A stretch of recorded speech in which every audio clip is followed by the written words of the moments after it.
আসসালামু আলাইকুম। ওয়ালাইকুম আসসালাম রহমতুল্লাহ বারাকাতুহ। আপনি সেসব মুসলিম ভাইদের উদ্দেশ্যে কি বলবেন যারা চড়া সুদে বিভিন্ন জায়গা থেকে টাকা লোন করে তাদের ছেলে মেয়েদের বিয়ে দেওয়ার জন্য?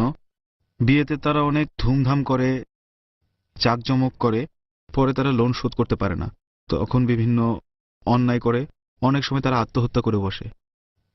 ভাই প্রশ্ন করলেন আমি সেই সব মানুষকে কি উপদেশ দেব যারা ছেলে মেয়ের বিয়ের জন্য লোন করে, সুদ দিয়ে লোন নেয়, তার মানে রিবা, শোধ করতে পারে না, অভাবে পড়ে যায়, অনেক সময় এই অবস্থায় তারা আত্মহত্যাও করে।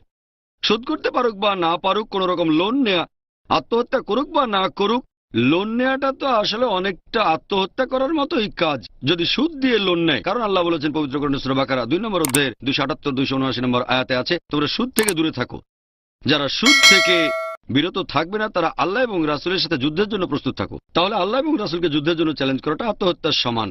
সুদে লোন নেয়া এই কাজটাই হারাম, বিশেষ করে একটা বিয়ের জন্য যেখানে টাকার প্রয়োজন কম।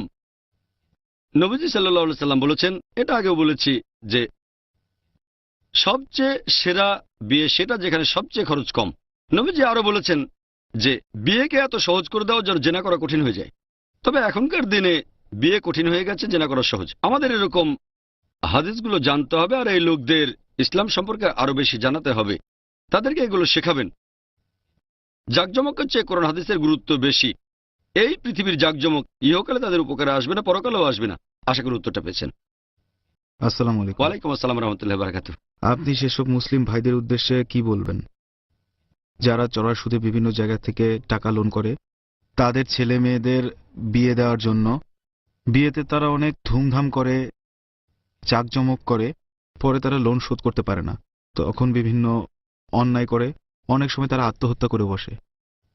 ভাই প্রশ্ন করলেন আমি সেই সব মানুষকে কি উপদেশ দেব যারা ছেলে মেয়ের বিয়ের জন্য লোন করে, সুদ দিয়ে লোন নেয়, তার মানে রিবা, শোধ করতে পারে না, অভাবে পড়ে যায়, অনেক সময় এই অবস্থায় তারা আত্মহত্যাও করে।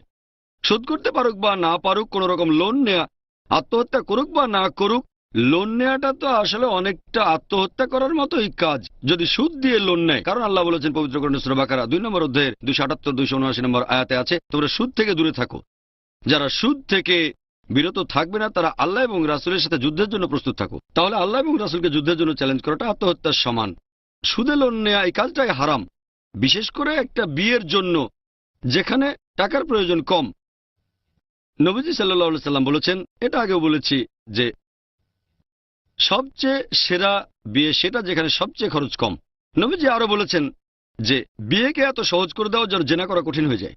তবে এখনকার দিনে বিয়ে কঠিন হয়ে গেছে, জেনা করা সহজ। আমাদের এরকম হাদিসগুলো জানতে হবে আর এই লোকদের ইসলাম সম্পর্কে আরো বেশি জানাতে হবে, তাদেরকে এগুলো শেখাবেন। জাকজমকের চেয়ে কোরআন হাদিসের গুরুত্ব বেশি। এই পৃথিবীর জাকজমক ইহকালে তাদের উপকারে আসবে না, পরকালেও আসবে না। আশা করি উত্তরটা পেয়েছেন।